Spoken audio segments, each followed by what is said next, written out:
आम आदमी पार्टीचा थाळी नाद आंदोलन। आम आदमी पार्टीच्या वतीने नाशिकमधील रस्त्यांना असलेले खड्डे दुरुस्त करण्याकरिता तसेच गरजेच्या ठिकाणी नवीन रस्ते तयार करणे कामी व रस्त्याची कामे करताना हलगर्जीपणा करणाऱ्या ठेकेदार व महानगरपालिकेचे अभियंते यांच्यावर कारवाई करण्याकरिता वेळोवेळी निवेदन देण्यात आलेले आहे। परंतु सदर निवेदनातील मागण्यानुसार कारवाई होताना दिसत नाही। तसेच नाशिकमध्ये रस्त्याच्या अपघातात नागरिकांचे बळी जात आहेत, परंतु महानगरपालिकेच्या माध्यमातून सदर बाबीकडे दुर्लक्ष केले जात असल्याने आम आदमी पार्टीने वेळोवेळी निवेदन देऊन तसेच आंदोलन करून देखील सदर परिस्थितीमध्ये बदल होताना झालेला नसल्याने आम आदमी पार्टीच्या माध्यमातून आज सायंकाळी थाळी नाद आंदोलनाच्या माध्यमातून प्रशासनाचे लक्ष वेधले आणि रास्ता रोको करण्याचे प्रयत्न केले। मात्र पोलिसांनी मध्यस्थीने आंदोलनकर्त्यांची समजूत काढण्यात आली। यावेळी मुंबई नाका पोलीस आंदोलनस्थळी बंदोबस्त देखील करण्यात आला होता। रास्ता रोको आंदोलन सुरू असताना वडाळा रोडवर मोठ्या प्रमाणात वाहतूक कोंडी झाली होती।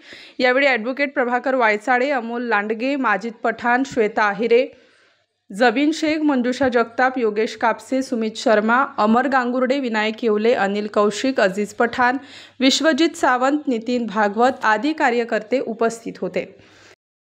जय हिंद। मी माजिद पठाण, आम आदमी पार्टी शहर सहसंघटक। आज आम्ही वडाळा रोडवरील नासडी क्रूज नंदिनी पुला येथे थाली बजाव आंदोलन केले व रास्ता रोको करण्याचा प्रयत्न केला। आमची मुख्य मागणी होती की नासडी ब्रिज जो आहे वडाळा रोडवरील, याला एक समांतर ब्रिज करून देण्यात यावा। त्याला वेळ लागत असेल तर नाशिक महानगरपालिकेने तात्पुरत्या स्वरूपामध्ये नासडी ब्रिजवरती जे फुटपाथ आहे त्यांची साईज कमी करून 5 फूट त्याच्यावरती जागा निर्माण होते, ती जागा वापरण्यायोग्य करून देण्यात यावी, जेणेकरून ट्रॅफिक कमी होते। व लागूनच पखाल रोड जो आहे तिथे 9 मीटरचा रोड आहे, ज्याला 18 मीटरची मंजूर झालेली आहे, परंतु नाशिक महानगरपालिका त्याचा ठेका काढत नाहीये, त्याचे टेंडर काढत नसल्यामुळे तिथं रोजचे रोज 2-5 किरकोळ स्वरूपाचे व 1-2 मोठे अपघात होतात।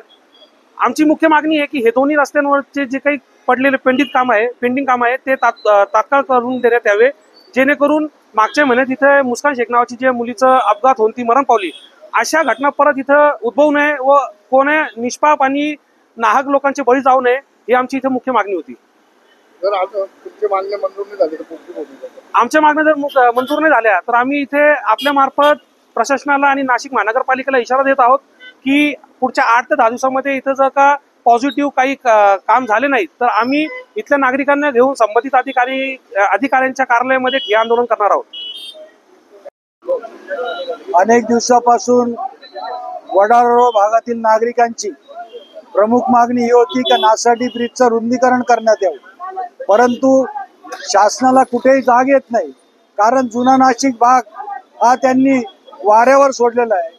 इथल्या नागरिकांचे जीव घेण्याचं काम हे नाशिक महानगरपालिकेचे अधिकारी करत आहेत आणि खऱ्या अर्थाने जेव्हापासून या निवडणुका संपलेल्या आहेत आणि मागील 5 वर्षापासून निवडणुका झालेल्या नाही, लोकप्रतिनिधी नसल्यामुळे येथील प्रशासनाचं हुकुमशाही चालू झालेली आहे आणि त्यांना जिथून टक्केवारी भेटेल तिथेच फक्त ते काम करतात आणि ह्या ठिकाणी काम करत असताना गोरगरीब नागरिकांचे जीव जातात, परंतु त्याच्याकडे लक्ष द्यायला वेळ नाही।